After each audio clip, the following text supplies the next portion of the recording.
brownies. That's exciting. It may be a little bit doughy. That's probably because we didn't have enough baking soda or something. That's fine. I'm sure they're They're really delicious. good. They look really good. I'm gonna have to get some when I'm not trying to talk. I did not do anything super exciting today. It's kind of a normal day. But this rain has thrown me completely off. I was not ready for it. I was expecting it to be sunny for the rest of the day, and now it's raining. So that body's just kind of confused at the moment. But we're gonna go ahead and get started. Jack, you missed last night, which was the intro to everything. Sorry, man. So can anyone help catch Jack up on what we talked about? I think it was Moses leading his people to the promised land. Yeah. Oh man, you erased the stick drawing. I did erase the stick drawings. Yeah, They were now not we get to do a new one. deemed worthy yet. We can draw more stick drawings today. Yeah. So what we're looking at is the character of God, and we're looking at the way he's portrayed himself in the Bible, and particularly we're looking at Exodus 34, 6, and 7. We wrote both verses out yesterday. Today, I just wrote out the first part of the verse, which is the one we're going to be looking more at today. And I have a confession to make. Yesterday, I wrote Yahweh, which is God's name, and I spelled it wrong. So my apologies for that. I forgot about this H right here that Lena reminded me of after we were done talking. So now it is spelled properly, and the wording's a little bit different because I wanted to match with what the video was saying. So this is what we're looking at. Yahweh, Yahweh, compassionate and gracious, slow to anger, overflowing with loyal love and faithfulness. This is God describing his attributes. And we talked about the background of everything yesterday, which is where the stick figures came in, and all the dots and the manna and the quail. I actually was proud of that quail. Regardless of what anybody says, I like that quail. I can never do the body right. It was a tiny little stick quail, but I was proud of it anyways. So yeah, so this is coming in where after the Israelites have come out of Egypt and Moses is leading them through the desert, and he gives them the 10 Commandments, and the whole golden calf situation goes down, and I did turn that on. It's all pretty bad, and God's like, I'm done with you people. You're terrible people. You keep sinning and messing up. But Moses intercedes. And so now we're going to look at this first attribute today. We're going to look at compassion. And depending on how much time we have, we may get into the grace. But to start with, we're going to look at compassion. Can anybody tell me what compassion means? Or what you think of when you hear the word compassion? I don't know how to describe it. Just don't know how to describe it. I was told to point the mic towards people who speak, so the mic is going to be being pointed tonight. I don't know how to describe it. So. Can you give me anything? An example? I guess I have to move it back and forth. It's a lot of work. Nothing? All right. Yeah. I guess it's like compassion is like It is a difficult word to define, and I actually have trouble defining words. So I don't know if you know it or not, but for like an official like dictionary definition of a word, you aren't supposed to use that word in the definition. And I like to do that a lot. I like to define something by using that word. So like what's chair? You know, it's like a. I'm sorry, that's not a good example. It's like, what is kindness? You know, it's like when you're kind to someone. Which doesn't help you know what kindness is at all. So it is, I find it difficult to describe things and define things. It's like you know what it means, but it's hard to describe. Yeah. Did you work something out, Elias? compassion is like when you're like really compassionate about something. Yeah, that's exactly what compassion is, when you're really compassionate about stuff. All right, so how about we try to think of examples? Anybody, like, what would you think is an example of somebody being compassionate? Showing kindness. Showing kindness. Yeah. Specific situations. Really working towards that thing as well. Like, that's something that you, like, want or something. Mm-hmm. Like, Yeah. So I think the example that most often comes to my mind when I think about compassion is helping somebody in need and having kindness and showing kindness toward them. To me, that's a good example of what compassion looks like. So when you see somebody in need, you kind of take pity on them and you help them out in their need.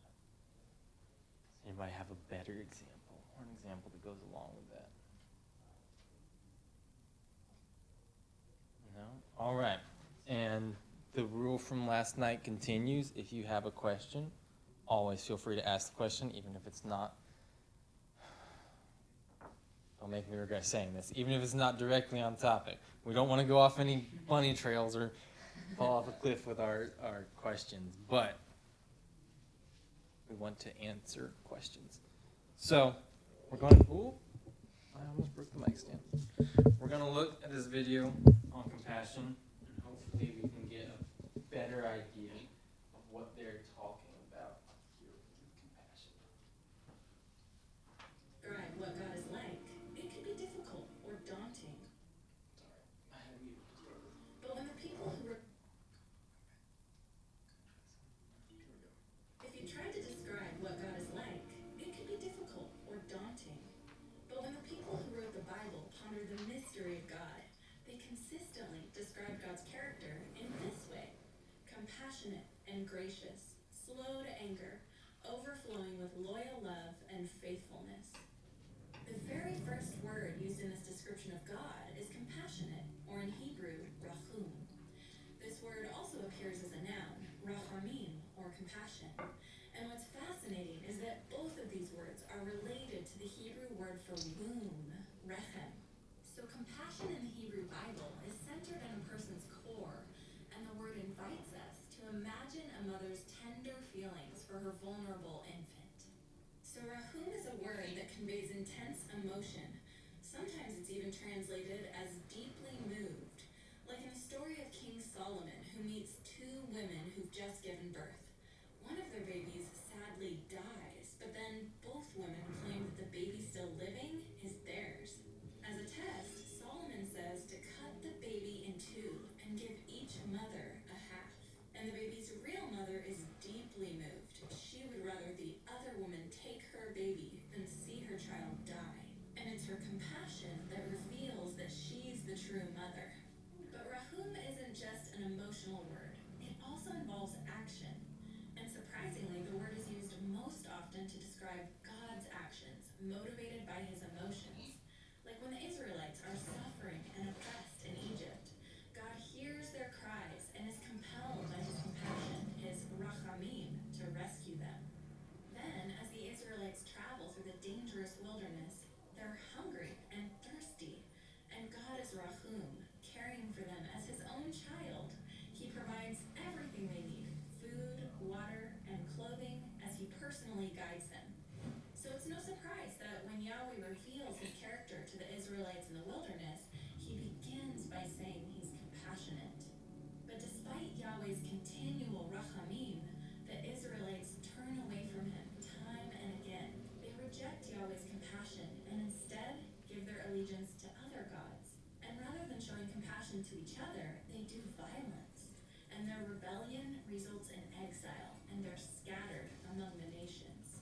And it's in this dark moment in Israel's story that we come to the book of Isaiah, where Yahweh compares himself to a mother full of rachamim toward her baby. He says, "Can a mother forget her nursing child, or have no compassion or rachamim on the child of her womb? Even if she forgets, I will not forget you." God is full of motherly compassion, and he will rescue his people. And as you read further in Isaiah, you realize that God is going to do this by entering into the suffering of humanity. And this points forward to a time when Jesus comes on the scene. He is Yahweh's deep compassion become human. In Greek, the word word compassion is oiktirmos. And as Jesus embraces the sick and cares for the outcast, he is deeply moved by human suffering. Jesus compares himself to a mother hen using her wings to shield her chicks from danger as he gathers people into his embrace. And in the ultimate expression of oiktirmos, Jesus is moved by compassion to enter into humanity's suffering, into death itself, to rescue and bring us near to God. And it's this same life of compassion that Jesus calls his followers to imitate, allowing ourselves to be moved by the pain of others, to embrace the hurting, and to participate in relieving suffering in the world. In this way, we too can embody the compassion of Yahweh, or in Jesus' words, be compassionate, just as your Father is compassionate. Now you can see how fitting it is that compassionate is the first word God uses to describe himself. So when we're in pain or see others suffering, we can be certain that God is deeply moved to respond, and that he's there to meet us with his deep compassion.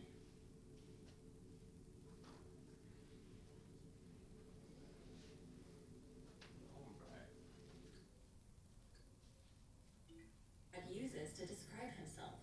So when we're in pain or see others suffering, we can be certain that God is deeply moved to respond, and that he's there to meet us with his deep compassion. I just thought that would be a cool thing to have up there while we talk about compassion. Thought that was Russian is spelled right on yours. Why spell compassionate? I think I got it right. Yeah.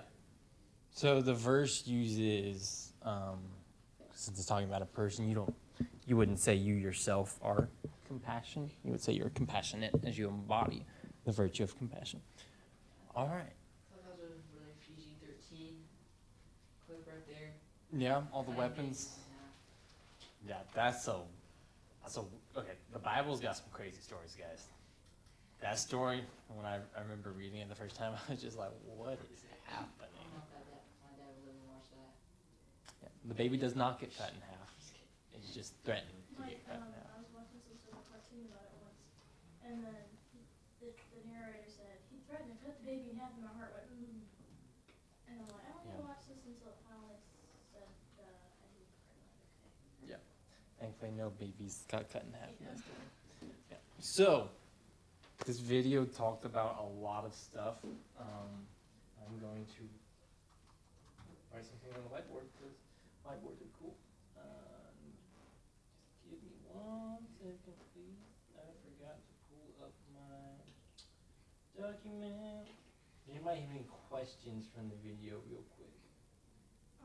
What would happen if he did cut it, like, if mother didn't want to give the child away?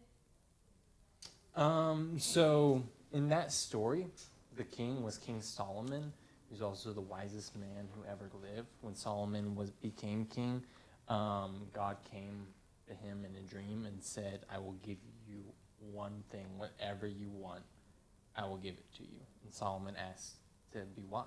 And so God gave him wisdom. So Solomon is known as the wisest man who ever lived. So in this situation, it's kind of an example of Solomon using his wisdom in a tough situation. Because in the Bible times, the king is also the judge over the people. So these two women come to him, and they both say, this baby is mine. There's no way to tell who the baby belongs to. And so Solomon creates this test. He says, okay, well, if both of you claim it, we're just going to cut the baby in half, and everybody will get 2 halves. And the woman who's not the mother of the baby says, okay, that's fine. But the mother says, absolutely not. Just give the baby to her. I'd rather she have the baby than my child die. So really it's just a test that Solomon created. If the mother had for some reason been selfish and been like, I'm fine with cutting my child in half, I really doubt Solomon would have gone through. He would have probably just been like, well, both of you, whoever's the mother, you're both terrible people. Yeah. And Just take the baby. yeah, something like that. So the baby would not have actually been cut in half. All right, let me see. All right, so in the video, it talked about this Hebrew word called rahum. Anybody know why it's talking about Hebrew words? Just out of curiosity. So, that's what they use. Yeah. Language. That's what the Bible is Yeah. written in. Once again, you're gonna have to put up my penmanship, so everybody get ready. Oh, that's even worse. Take 3. My R's suck. There we go. There. You need help drawing. You're I'll help lefty? I am a lefty. You're the second person to say that to me. I am, in fact, a lefty. Another fun fact about me, I'm one of the few elite people in the world who's left-handed. But I'm told I'm not a true lefty because I can do a lot of things with my right hand. I just can't write very well. If you see me write with my right hand, this is, well, it'll be easier on the whiteboard. But this is me Don't you play writing. bass with right-handed? I do play music right-handed, so that's my right hand, which actually sadly doesn't look that much different from my left hand. Are you ambidextrous? I'm slightly ambidextrous because I would only say I'm really ambidextrous if I could write the same with both, but like if I'm writing on like pen and paper, my right hand's really atrocious compared to my left hand. Just my whiteboard writing is terrible either way. My sister is left-handed, red-headed, and blue-eyed, so we call Wow. her the unicorn. That's And exciting. she was born on my dad's birthday, That is quite the combination. so. Well, I got the left-handed and blue eyes, but no red hair for me. Well, sometimes I find red in my beard. I also find white in my beard. So I don't know. Write it in your beard. Red, not Reddit. Yeah. So this word right here, like Jack said, the Bible is originally, since the Bible was written by the Israelites, it was originally written in Hebrew, and then written a long time ago. The Old Testament was. It was originally written in Hebrew, then it got translated into Greek, then Latin, and then English. And then we have modern translations. So the word we use now is compassion or compassionate, but the Hebrew word is, my pronunciation nearly as bad as my penmanship, rachum, which is kind of fun to say. And then there's the noun version they talked about, which is a different version. I won't write it down. And then it also talked about the Greek, because the New Testament was written in Greek. So when the Bible mentions compassion and compassionate in the New Testament, it's using the Greek word, which is oikirmos, I think. That's probably wrong, so don't quote me on it. So we're looking at this word compassion here. Did anything stand out to you in the Hebrew word rachum, which is fun to say? If you want to sound smart, you can say, you know, I was feeling very rachum today. And everybody's like, what's wrong with you? You're just like, I know Hebrew. I don't know. What's up? Did anything stand out to any of you in the video? I mean, obviously the story about baby almost getting chopped in half, that stand out to anyone, but anything about the video discussing God's compassion stood out to anyone? No? It was cool that it was kind of showing that, like he takes people under his wing and stuff. Yeah. Yeah. I think it's really cool when we look at the Hebrew word. It's okay. It was recovered. When we look at the Hebrew word rachum, how the video talked about how it was related to the Hebrew word for womb. Because when we were trying to figure out examples of compassion earlier, I think it's very interesting that the Hebrew people saw compassion very similar to how a mother feels for her child. I think that's a really good image of when we think about God and how God looks at us and how God's character acts towards people. When we think that he looks on us like a mother looks on her child. So I found that really interesting in the video. And I mean, that's where we get to the story of the baby getting cut in half, because which one of those two mothers had actual compassion and acted like a real mother? The mother of the child did. The other mother, whose child I believe had died, was not compassionate and did not act like a mother. So I just think it's fascinating in the Hebrew, this word that they're talking about with compassion is related to the word for womb. Right there. And I also really like the graphics on this video. And when I first watched it, I thought it was weird that the people's hands were like floating out in front of them. It took me a while, but Ever now, see that guy who's helping the lady up the steps? yeah, Her hand, is like floating in air. yeah, They look like like a mouse, Peter Mouse, yep, and he's floating. yep. But actually, it's grown on me. I think this is the 4th time I've watched this video, I think it's and now I like the little floating hands. I think it's to help them animate it, because Mhm. you do the arms, it's gotta be like different. Yeah, So yeah, just easier animation. And I think it's pretty cool. Anyway, anything else that stood out to anyone in the video, including animation? Nothing? All right. So, what the video was talking about, it really talks about how God is acting like a mother towards his people. And then it talks about how God, and we talked about this last night, how God brought his people out of slavery. And this is another instance of God demonstrating his rahum towards his people. Because they were in slavery and they were in bondage, and then they cried out to God.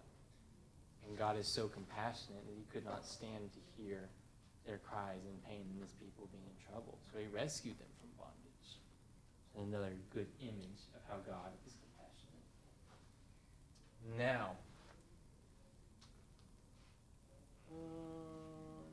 we talked about last night the whole golden calf situation. You missed it, Jack. It was a whole everything. You know the story of the golden calf? So, should I draw the stickman again? It's cost a lot of money. All right, stickman, here we come.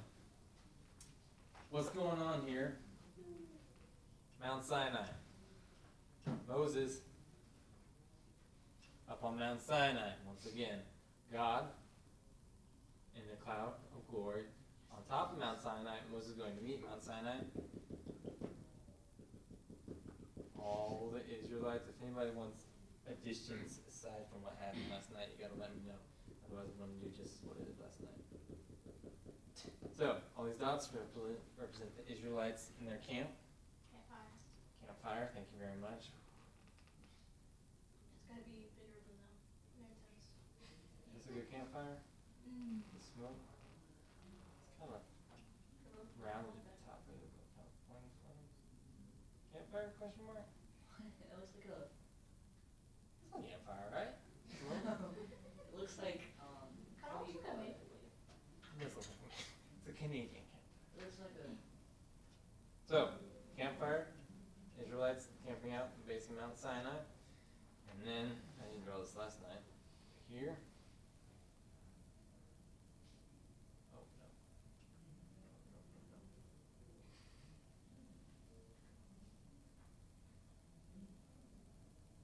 Is the dreaded. Oh dear. Oh no. Oh no. Okay. Here it is. This is the golden calf on its little pedestal. It needs ears. Well, see, that was supposed to be his horn, so I don't know how to get his ears in there without I can try. that looks like his whiskers. Those are some tiny horns. We'll say that smudges his ears. How's that? He's facing this way. Those are some tiny. He's facing the people who are worshiping him. He's like, yeah. Because what happened, God gave the 10 Commandments to the people. If anybody remembers, the first 2 commandments say, don't have any other gods before me, and don't make idols. Moses goes up here for 40 days and 40 nights. The people say, we don't know where he's gone. They turn to Aaron, Moses' brother, and say, make us an idol. They already know God exists. They already know Moses is talking to God. God has already told them what not to do. And they say, you know what? Let's do what he said not to do. And Aaron says, okay.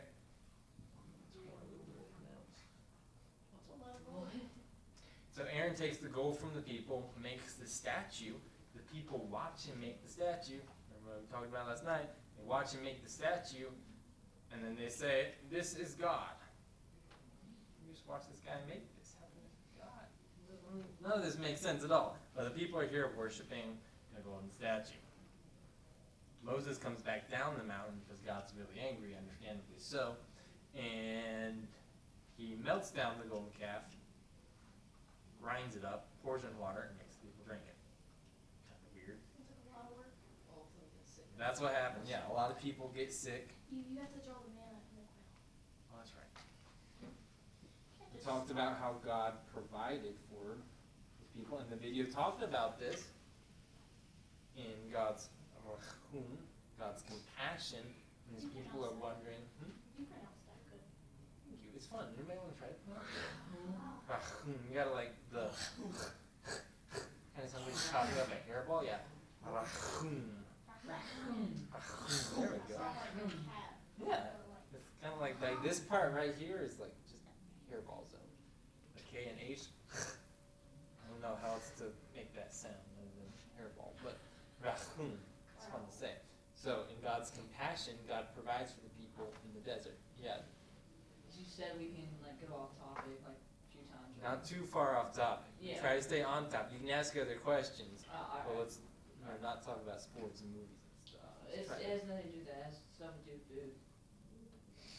manna, Not just food. quail, just food in general. I almost died from a cheese curd. We can move on now. All right, we'll pray for Jack and his cheese curds.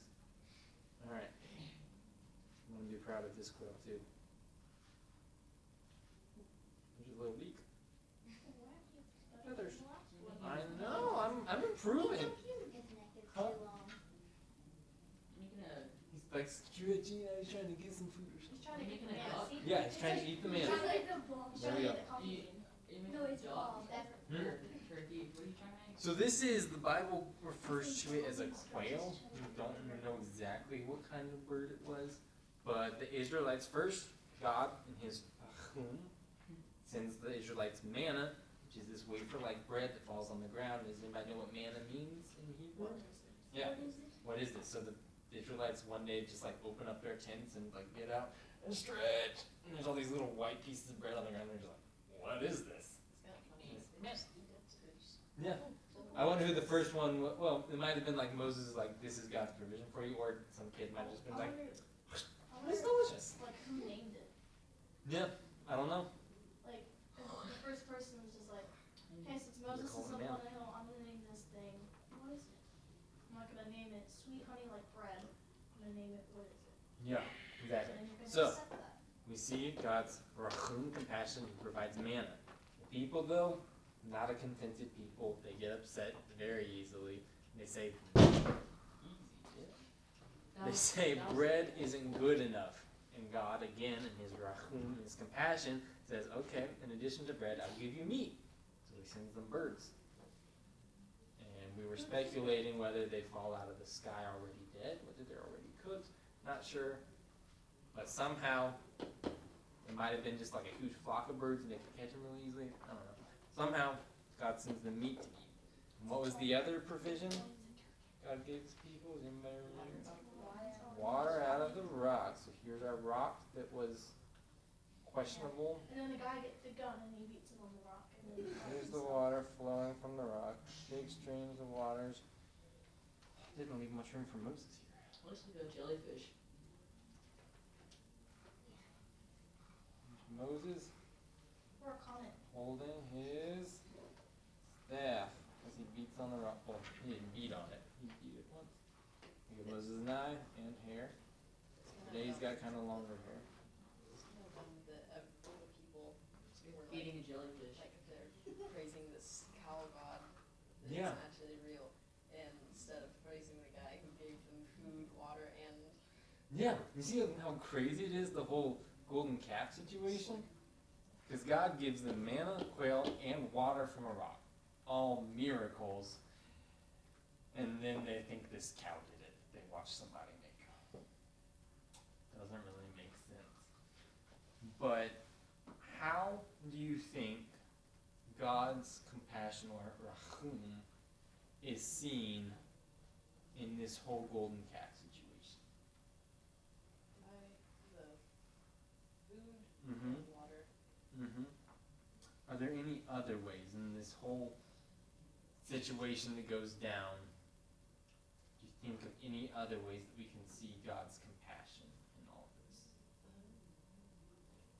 Well, also in the past when they were Mhm. like traveling and stuff, Yep. keeping them safe and also Keeping them safe, freeing them from slavery, all great evidence of God's compassion.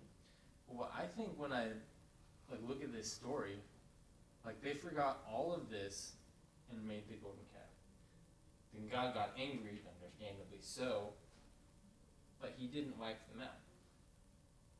So there's another evidence of his compassion. He's willing to forgive. And his compassion, I was trying to remember if that was an attribute we were talking about. No. But it is in there. In his compassion, he was willing to forgive his people. And the way the video talked about it, with how God, how the word rachum relates to womb, and how God is like, his feelings towards us are like the same as a mother's towards a child. Can you think of any situations where you've done something bad and messed up and your parents have had compassion on you? I know I've had so many of those instances, including, and even past that, in college, there have been times when I'm running to my professor's office with a paper in my hand that was supposed to be turned in like 3 hours ago, and I just finished writing it after staying up all night. Don't pull all-nighters in college. It's not smart. It's really not. But unfortunately, I did it. So I'm running to the office running to his office with this paper in my hand, and he's leaving for the day. We're past the deadline and everything. I'm supposed to get a late penalty on my paper, and my professor had compassion on me, and he took it from me, and he said, "Don't worry about it. You won't get a late penalty." So we have these instances that we can see in our lives where people have compassion on us. And God. That story that you said kind of reminds me of the time where I went to the library to get some DVDs, and the library was closing, so all of a sudden the lights just turned off. I'm like, this guy walks by, checking the aisles and turning all the lights off. I'm like, excuse me, is it open? So I popped out, and I scared him so much that he jumped and screamed.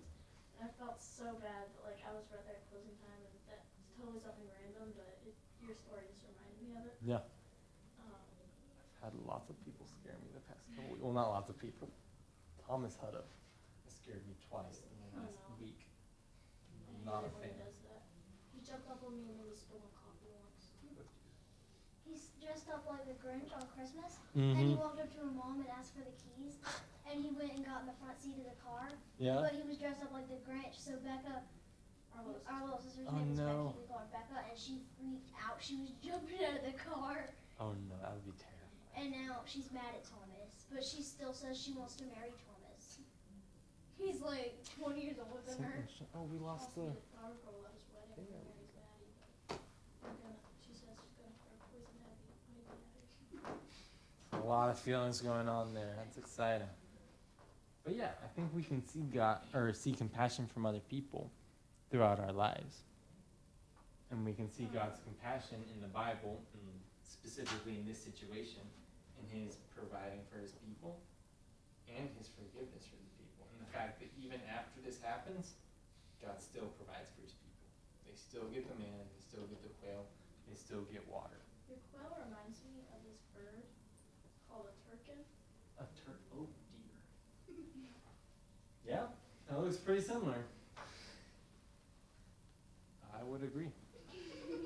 We had That- some of them.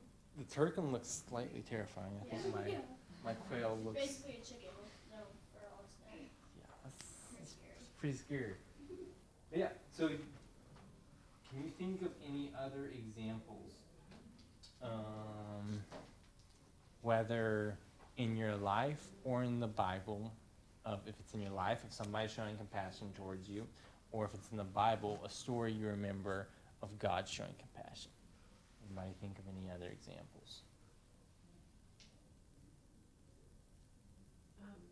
Ghost moment.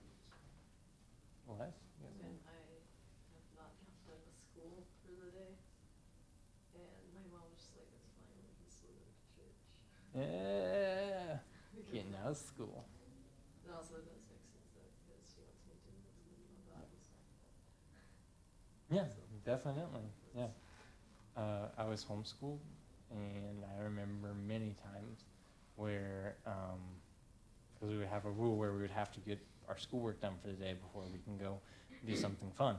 And I remember many times where my mom had compassion on me as I struggled valiantly against math, mainly. Oh, yes. Yeah. And my mom had compassion on me and still allowed me to go do the fun thing even if I didn't finish my homework. Yeah, or, I didn't come around to go to the medieval times thing, what it was, but I think I did. Either I did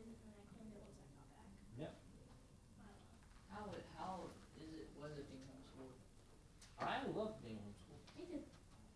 I had a great time, and looking back on it, now that I'm in college, I am glad I was homeschooled. I have nothing against public school. I'm just happy that I got to stay home because I like being at home. I'm kind of a homebody. I like the way home smells. You're like my dad and my little brother. Yeah, I do enjoy being at home. All right. Can anybody think of any other examples from maybe the Bible? Anybody got any off the top of their head? Wasn't it when I forgot whose name it was, but someone had like a favorite son, and then like something happened, like the brothers kicked him out or something. He went all the way to like Egypt or something. Yeah. Like, was a slave and everything. Yeah. His like brothers came back, and then God gave him compassion. You're exactly right. Yeah. That's my favorite And story in Saul the as Bible. well. Yeah. There's another good example. So in the story of Joseph and his brothers, Joseph's brothers were not good brothers, and they threw him into a pit, and then they sold him to slavery in Egypt. And Joseph had a really tough time in Egypt. He was put in prison for I think over 6 years for something he didn't do. He was completely innocent, but he was stuck in prison for over 6 years. And then finally he gets put in the second most highest position of power in Egypt. And then his brothers one day come to him because there's a famine and they have to buy food from Joseph, and they don't recognize him, so they're bowing before him. And Joseph literally has all the power in Egypt, and he could easily put his brothers in jail. He could easily make life really difficult for them because they really messed up his life. But instead of doing any of that, he has compassion on them. An excellent example. And Elias had another good one. Saul, who became the Apostle Paul, is an enormous example of God having passion. Because the story of Saul, he was a Jewish religious leader. And at that time, the Jews were persecuting the Christians. And Saul was kind of in charge of that. So he would go to different cities, and he would round up Christians, take their families, and some he would put to death.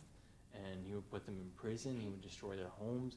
He was doing terrible things, and all the Christians were terrified of him. And one day, Saul's on his way to a city called Damascus. He's going with his buddies, his group of soldiers, and they're going to the city to find Christians, to beat them, to imprison them, and probably to kill some of them. And while they're going on that road, the Bible tells us that suddenly there's this blinding light, and this voice from heaven says, "Saul, Saul, why are you persecuting me?" And in that moment, it's the voice of Jesus, and Saul has this moment where his life is completely turned around. And this is an excellent example, Elias, of God's compassion for us. Because here's Saul, he's killed people, he's beaten people, he's imprisoned people, he's not a good guy. And he really deserves any punishment that's coming to him. But instead of that, God has compassion on him. He has rachum on him. And he forgives him. And then Paul is able to turn his life around and turn to Jesus and writes most of the New Testament and is probably the greatest missionary, one of the greatest believers who has ever lived, all because of God's compassion that enabled him to turn his life around. Those were great examples. And the video talked about, I think, the best example of God's compassion. And that was sending Jesus into the world for us. Because without Jesus coming into the world, we would have no way to have a personal relationship with God. But because God was willing to step down into earth and become fully human in the form of Jesus, we are able to have that personal relationship with him. And the video talked about this, and I just wanted to read this verse because Jesus was fully God while being fully man, was the perfect example of compassion because he was God. And so in Matthew chapter 9, verse 35, it's talking about Jesus' ministry as he's going around. It says, Jesus went through all the towns and villages, teaching in their synagogues, proclaiming the good news of the kingdom, and healing every disease and sickness. When he saw the crowds, he had compassion on them, because they were harassed and helpless, like sheep without a shepherd. And that's what this picture is representing right here, and this one as well. Talking about how when Jesus would see somebody who was hurting, whether they had an illness or something was going on in their life, his heart was moved to pity. The Bible tells us multiple times. He had such compassion. He was willing to go out his way to comfort people, to heal people, and help them out. So Jesus, like all the virtues, is the greatest example of compassion that we can look to. So, going off of that, I have a question for all of you. Jesus is a great example of compassion. How do you think we can follow his example? And how do you think we can have compassion on people?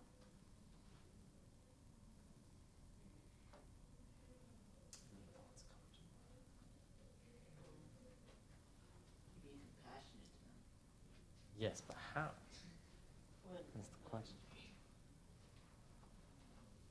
Like donate to charity. Donating to charity, yeah. There are many charities that do a lot of good work to help people who are really hurting and really in need. Yeah, it's a great example.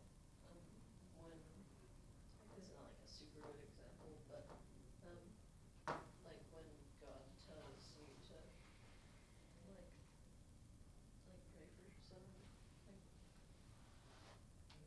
this is a pretty good example, but. Yeah, no, that is a good example. And I think this came up last night when we were talking about the fact that God knows everything. It might have been you, Megan, who mentioned this. I don't remember if I answered it or not. I think you asked, like, if God knows what we're going to pray, kind of what is the point of praying? Yeah. And I don't have a perfect answer for that, but in the Bible we see many times where prayer, hold on, let me back up a little bit. Prayer can change your perspective. So prayer is just a simple act of talking to God. And a lot of times God will talk back to you, and it's not always, it's actually kind of rarely an audible voice, but you'll get these feelings. You'll sometimes feel like you need to do something, or feel like you need to talk to somebody, and there are ways that God answers prayers. And so one reason we pray is because it changes our hearts and allows us to draw closer to God. And then another reason we pray is, kind of talked about this a little bit last night, we're human beings of free will, which means we can choose to do good or we can choose to do evil. And we always have that option. And when we're praying, we're choosing to do good. We're making that free will, we're making our free choice, nobody's forcing us, and we're choosing to do good. And because of that, the Bible tells us that God listens to the prayers of righteous people. There's a story in the Bible where there's a city that's so evil and so bad that God's going to wipe it out. And a man by the name of Abraham, who I think we may have mentioned briefly last night, we talked about so much last night, I don't remember some of the things we mentioned. But Abraham was called by God to start the nation of Israel. And God is going to destroy this city, and Abraham says, but what if there are 50 righteous people who live there? This is a city of probably like 10,000. He said, what if there's only 50 good people there? Will you still destroy the city? And God says, because you asked, if I find 50 good people, I won't destroy the city. Just because Abraham asked. Because Abraham is a righteous man, and in this act of prayer, God is listening to them. And he's saying, because you asked, if I find 50 righteous people, I won't destroy the city. And there's a back and forth in the story, and Abraham keeps going down, because Abraham really doesn't think there are any good people in that city. So he's like, what if there are 40 righteous people? What if there are 25 righteous people? And he gets down, and he says, what if there's one righteous person in the city? Will you destroy it? And God says, no, because you asked, if I find one good person in the city, I will not destroy it. So that's just one example of how prayer can change things. The Bible says that God loves the prayer of a righteous person. He loves the prayer of a person who has faith in him. And there are actually stories in the Bible where it's kind of interesting.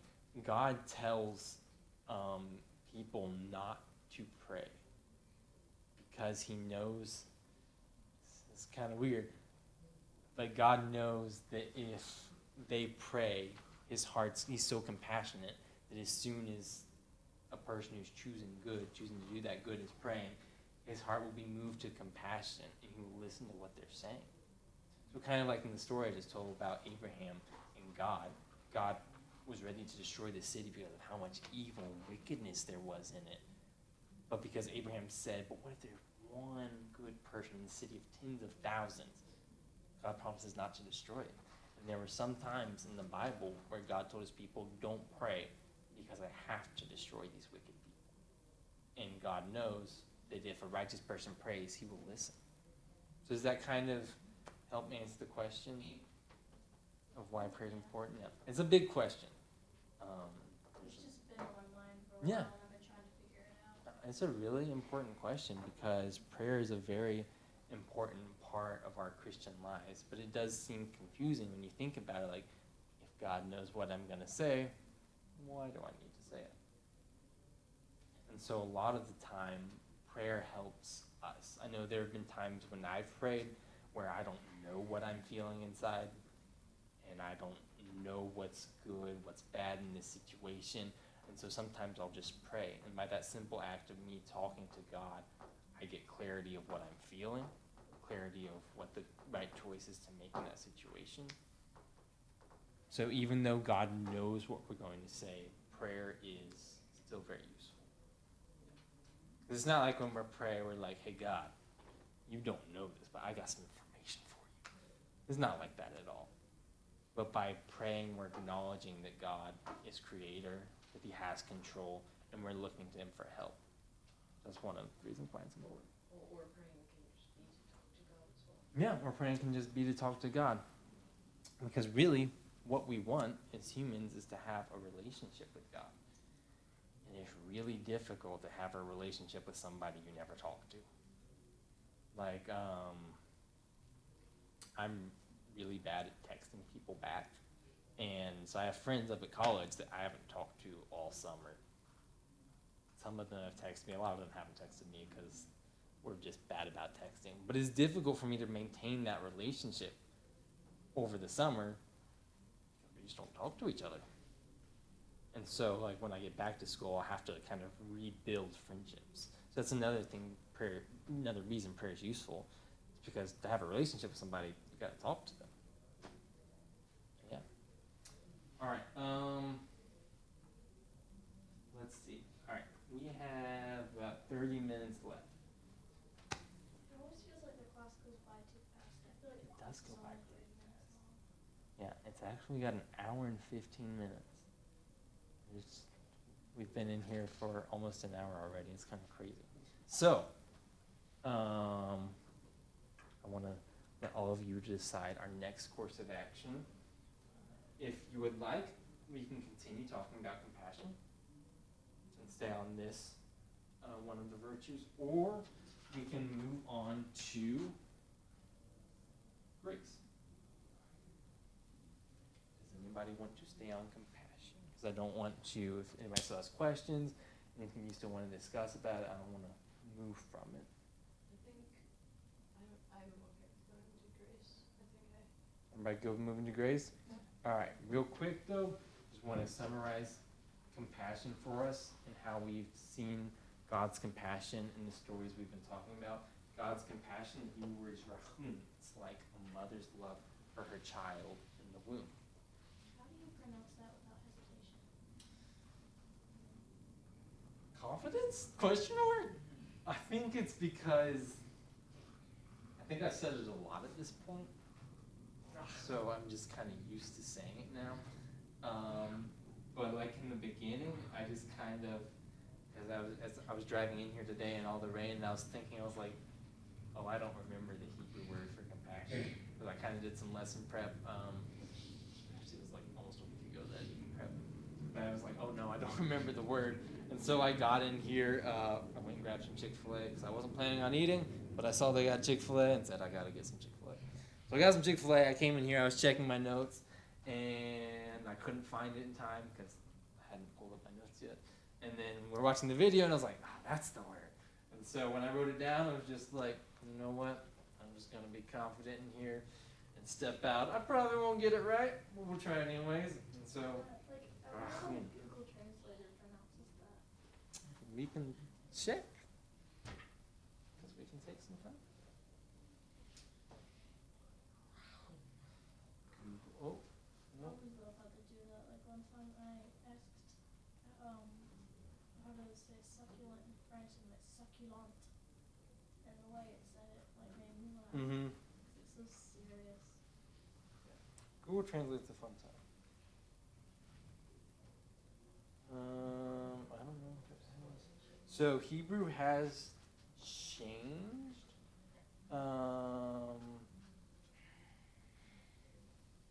So this may be ancient Hebrew, which may not translate for us. And then, like, the translator on YouTube would probably pronounce that. Rockham. Rockham. Well, that was the English version. Rockham. I don't know. In the video, it said Rahum. So we'll stick with my probably butchered version of Rahum. So, just to summarize, this is God's compassion, how he feels towards us, how he feels towards all of his creation throughout history. And we see that evidence in his provision for his people as they wander through the desert, how he won't let them suffer or be alone. Even when they turn away from him, we see his compassion and his forgiveness for them, and how he still accepts them as his own and still continues to provide for them despite their sin. And we probably, an easy example to remember is the story of almost cutting the baby in half. How that mother had such compassion that she was willing to give her child away rather than have the child die. And the biggest example, we see compassion in the life of Jesus and how he cared for those around him. All right. Now, With the Google Translator thing, I was trying to search lonely goat herd, and then it said lonely gothard. And then there's plenty of things that I've searched that it's still pronounced it same way, but even not the same way. yeah.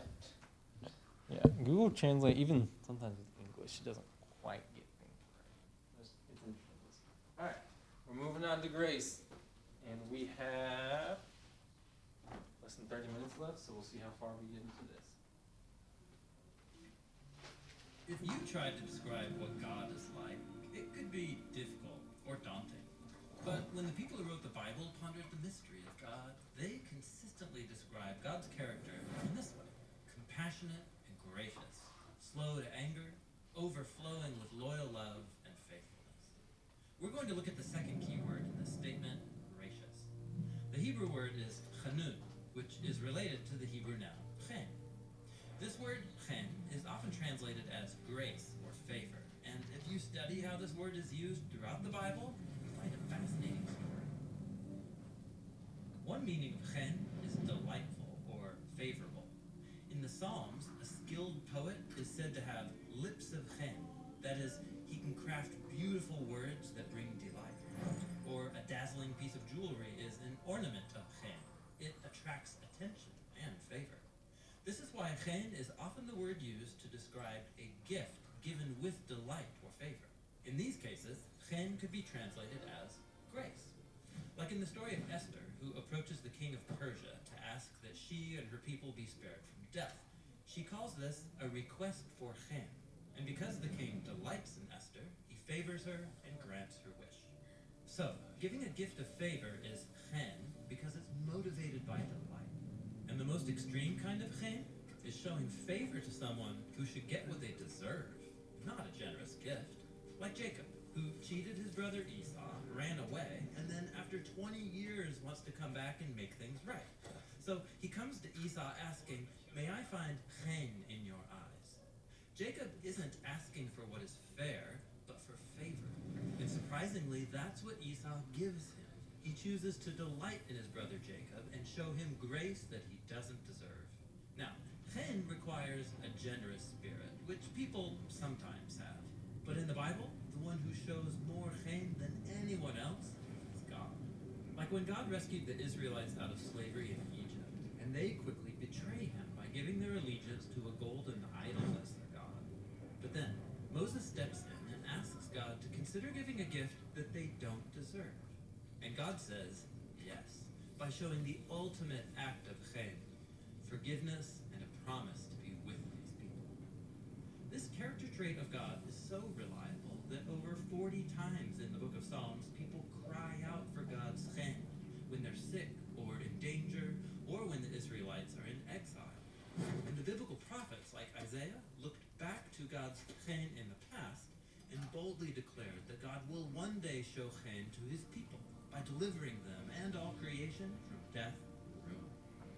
Now, when we turn to the authors of the New Testament, they describe God's chen with the Greek word charis, which means gracious gift. Like when we're introduced to Jesus in the Gospel of John, we're told that Jesus is God's glorious charis become human, sent into a world of people trapped in darkness and death. Because according to the Apostle Paul, we're like the living dead. God has handed humanity over to the destructive consequences of our selfish decisions. But, Paul says, God is rich in mercy, and by his charis, he's rescued us. He's talking about how Jesus' life, death, and resurrection are offered to us as a generous gift of life that is more powerful than death. And as with any gift, all one has to do is receive it. So, now you can see why the biblical authors talk so much about this description of God's character throughout the Bible. When people are willing to own their failures and ask God for chen, he has a consistent and generous response. God gives the gift of himself, his life, and his love. And this is what it means that God is gracious.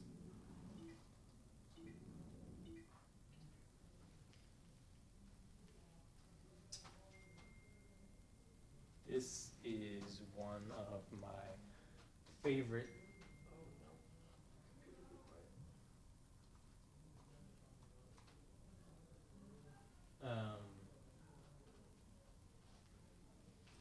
This is one of my favorite attributes of God. It's actually one of my favorite words, probably, if it's not too weird to have favorite words.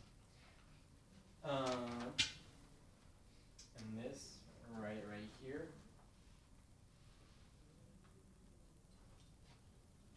is represented in Hebrew by another fun word. It's a terrible N. Sorry, guys.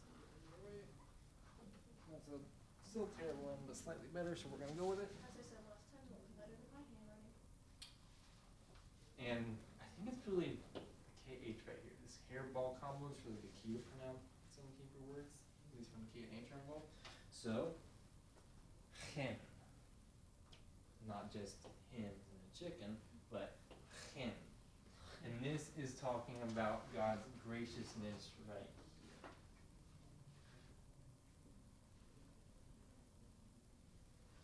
Now, we didn't define this word before we watched the video. Now that you've seen the video, you may be able to answer better. But how would you define grace, or what does grace mean to you, or what is an example of grace? Grace is forgiving someone. Grace is forgiving someone.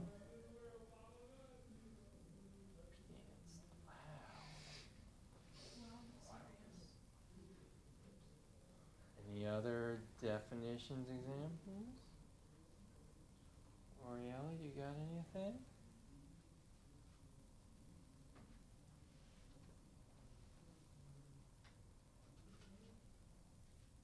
Anybody? Alright. The way I remember grace is because of VeggieTales. I don't know how many of you have seen the VeggieTales Jonah movie. It's a great movie. I actually want to watch it again. Those chip straws things. Hmm? Those chip straw things that you eat. Mr. Twisty's cheese curls. What are those? That's chip things they eat in Jonah VeggieTales movies. Is that what you're talking No, about? the veggie straws. Oh. No, VeggieTales, Jack. The cartoon. Not Veggie Straws. Yeah. So in VeggieTales, the Jonah movie, they talk a lot about mercy and grace, which are two similar things, but they're very different things. And this, I don't know why, I've watched VeggieTales for a long time. This definition of grace has always stuck with me. So they say mercy is not getting what you do deserve. It's like when you do something bad, for instance, if you break a law, you deserve to go to jail, a judge can have mercy on you and say, you don't have to go to jail. That's mercy. Grace, however, is when you do get what you don't deserve. Which is like if you skip going to work and your manager or boss is still willing to pay you even though you show up. You don't deserve to get paid because you didn't show up and do your work, but he has grace on you and he's willing to give you that. And we're gonna have to I remember not what rush the these. word grace means because that's my sister's middle name. Very nice. Her name's Emily Grace, which turned out a guy that my dad fought with in the war, his Mhm. sister's name is Emily Grace. Aww. And the war, what was it on her birthday? I think on her birthday was the day that he remembered the thing in the Marines that he did. On Emily's birthday, that was when the war happened. So it's like, Yeah. Wow. A lot of connection. Yeah. So grace is when you do get what you don't deserve. It is one of my favorite words. It is one of my favorite parts about God, and is one of my favorite things to look for in the Bible is when people receive grace. Now, notice compassionate and gracious are on this same line here, and I think they go together so well. Because when you have compassion on somebody, you're willing to give them what they don't deserve. You're willing to show grace towards them. And all these stories we talked about where people show compassion on others are good examples of grace as well. Like Jack and Megan mentioned the story of Joseph in Egypt. When Joseph, his brothers are coming for him, his brothers have been terrible to him. His brothers honestly kind of deserve to be put in jail.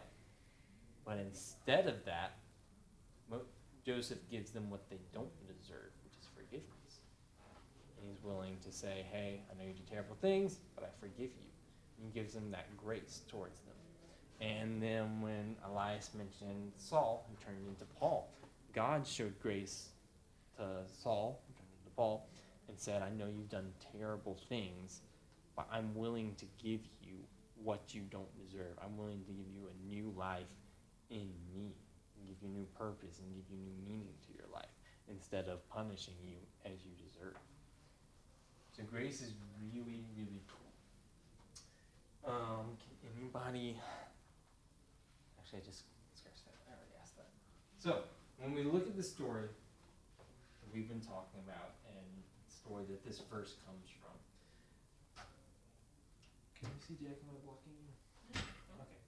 So, and they mentioned this in the video, God's grace is shown along with his compassion in this whole golden calf incident.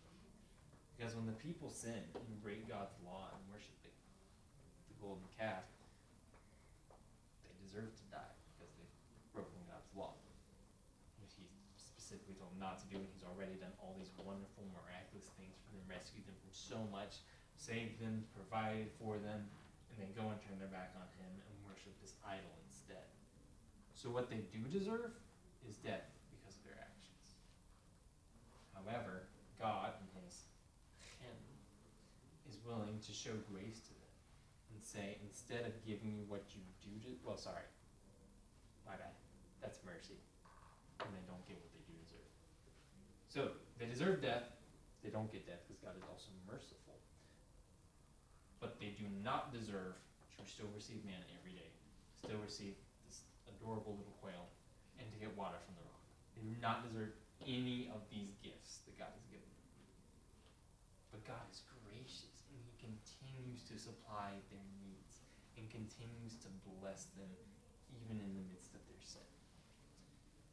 And then we still have a little bit of time. But the biggest example of God's grace we have ever seen, that will ever exist, is Jesus dying on the cross for our sins, and giving us the ability to have eternal life and to have an actual relationship with God. Because we as humans mess up so much, we sin so much, and it would be just for God to leave us in our sin.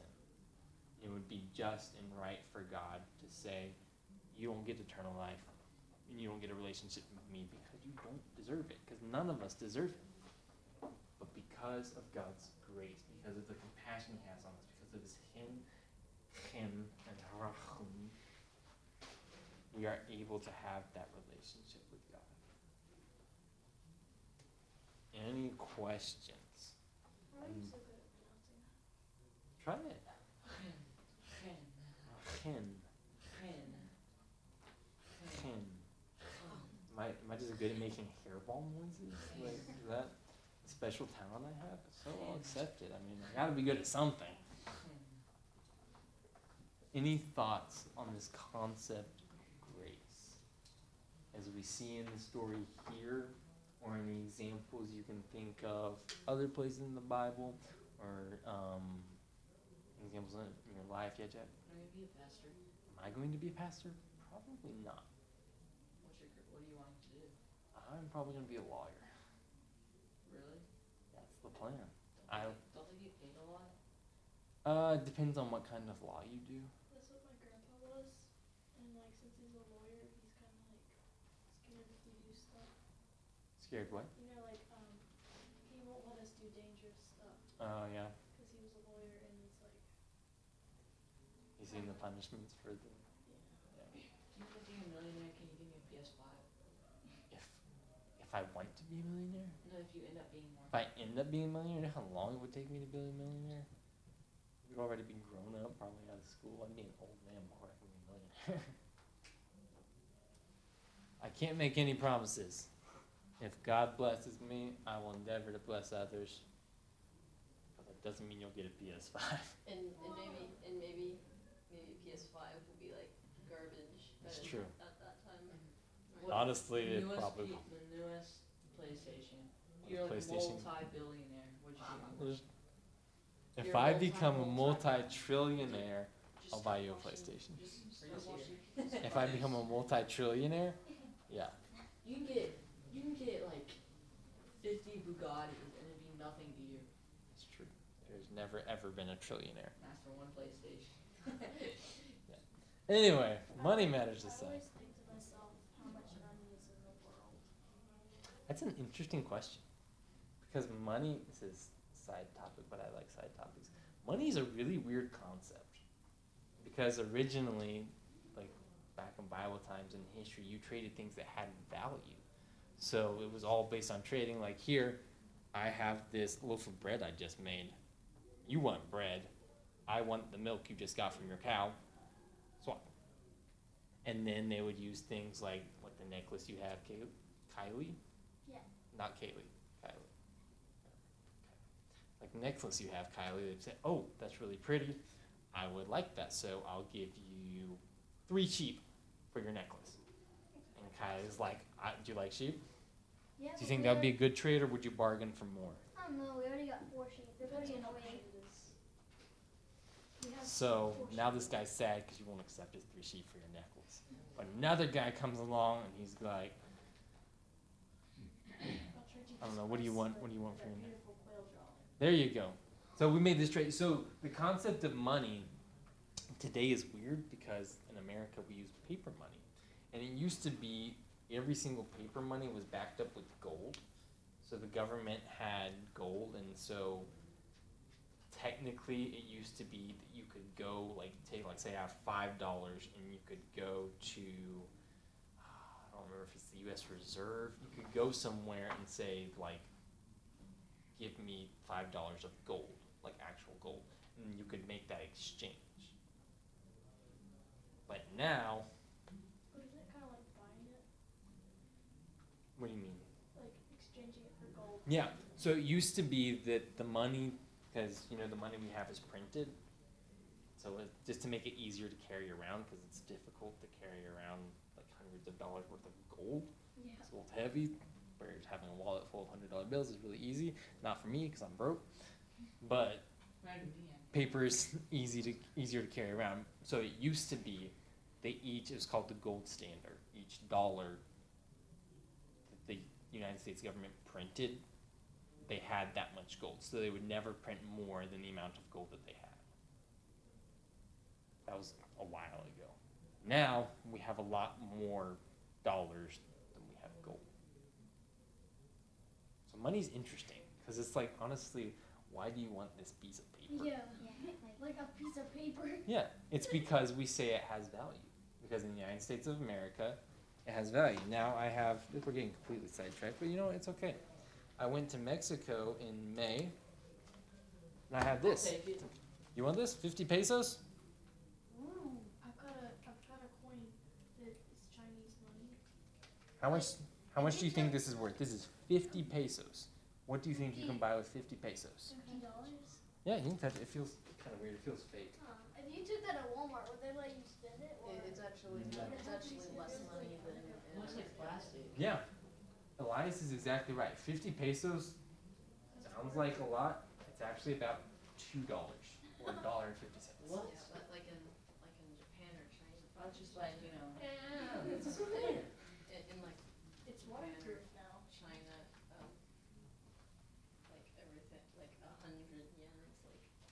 Yeah, so different countries have different currency, and really, this is only worth money in Mexico because the Mexican government says it's worth money. In America, in the United States, if you try to buy something with pesos, they aren't gonna take it because we don't. Except accept for that my friend currency. who lives in Mexico, her name's Marley, she would probably take that because she can go to Mexico and spend it.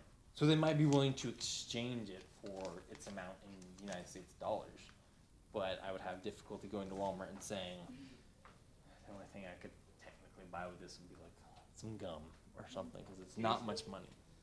Yeah. So that's just money is interesting because we say that the government says that this dollar bill is worth something, and suddenly this piece of paper with the portrait of George Washington on it is worth something. Our dollar bill looks boring compared to the Mexico one. I kind of like our dollar bill. The backs, look at all this happening on the back. There's a lot going on. There's the Illuminati.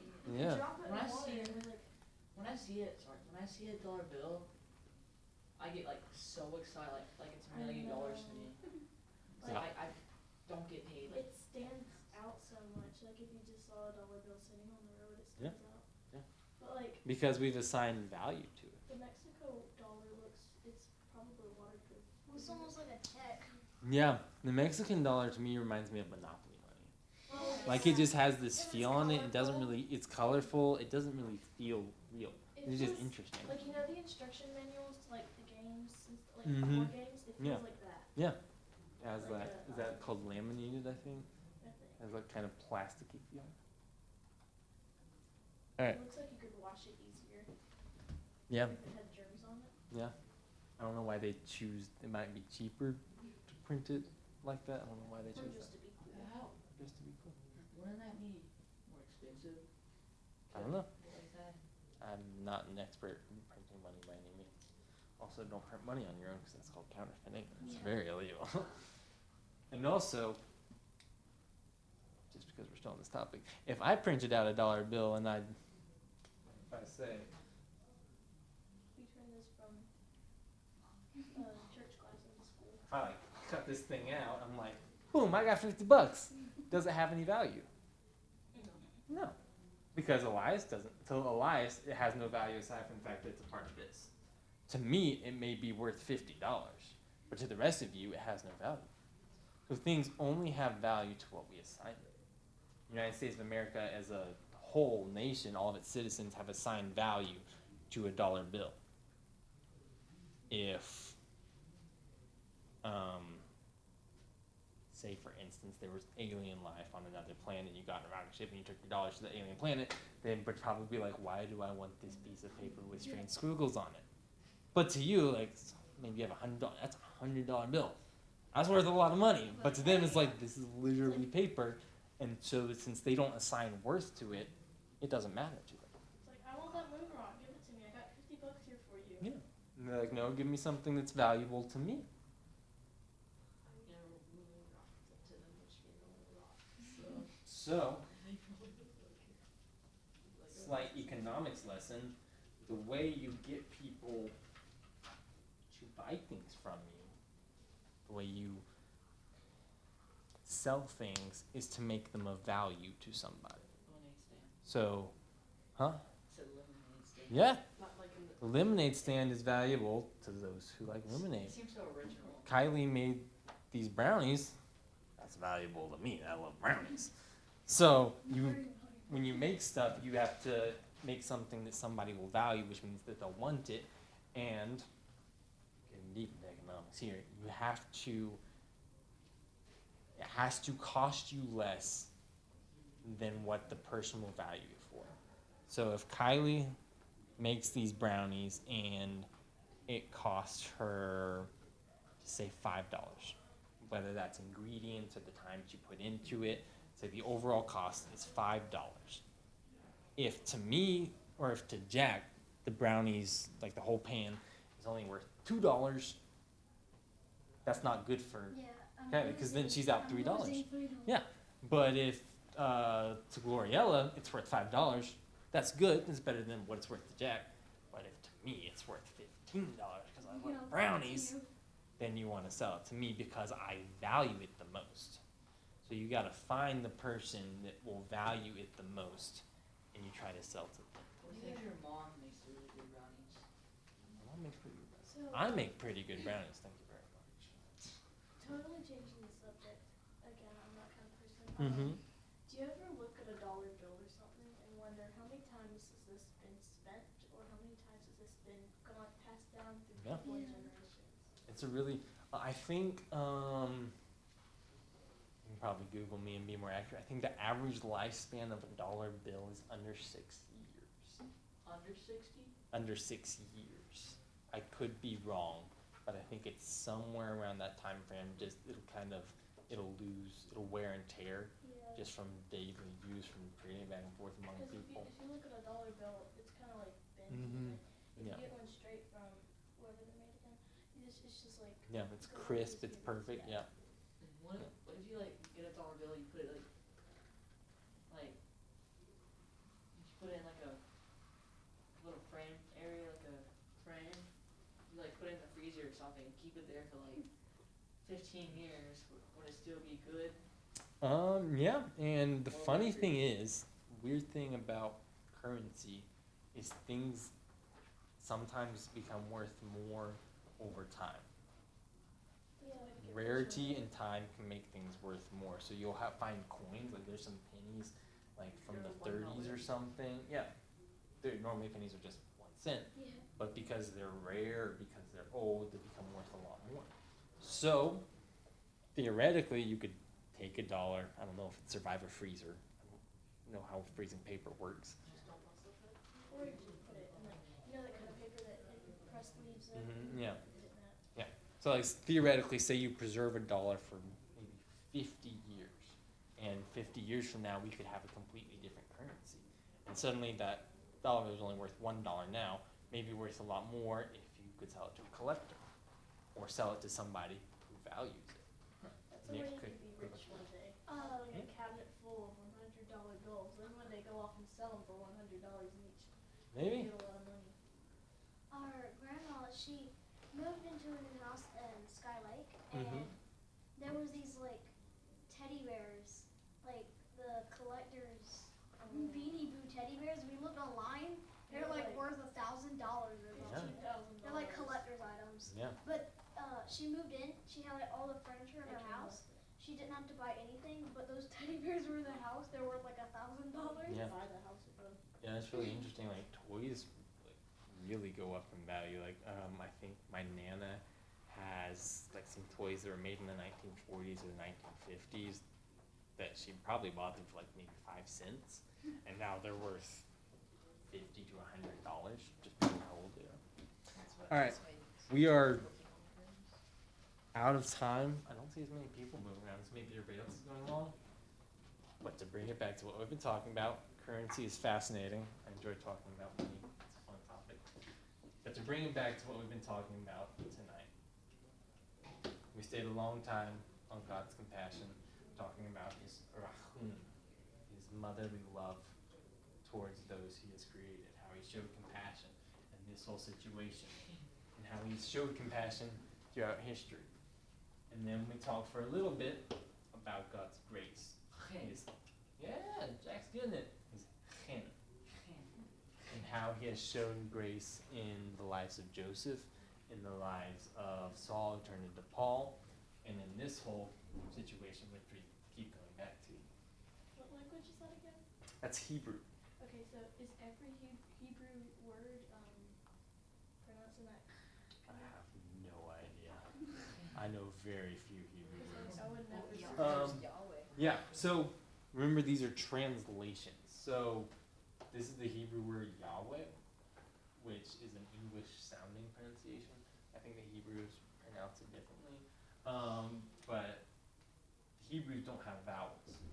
So this, in like the literal translation, turns into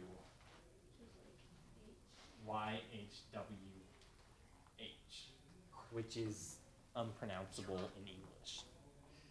So biblical scholars added in vowels, so we could pronounce it. Talking about money too much. Yeah.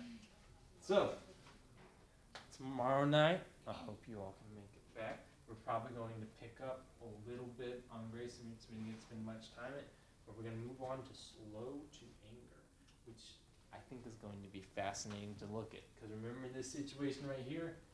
God gets really mad. Yeah, I'm actually gonna be sick tomorrow, so. Come on, Jack. Don't do me like that. I'm just kidding. All right. Any last It's questions really fun. before we finish? Yeah, I'm having it. I hope all of you are enjoying your time here. I'm having a great time. Kylie, thank you so much for the brownie. I'm gonna grab one as soon as we dismiss here. I'm really excited to eat it. She sold them to me. She Didn't sold she? them to you? Didn't you? Yeah, But she got did the you money. get as much value from him as you would have gotten from me if you had sold them to me? I don't have any. All right, any last minutes, questions, comments, cries of distress? I gave her $100. Just one. Wow. And where is I need it? the whole thing. For whatever is left. Yeah, Don't you go have with spatulas. All right, I'll take that as a no. So I'm gonna pray.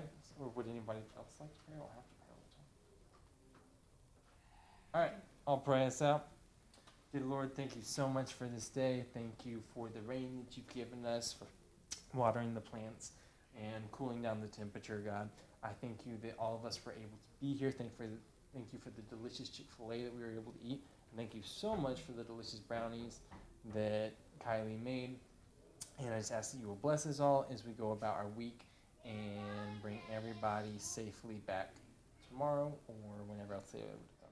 And you hear me pray, amen.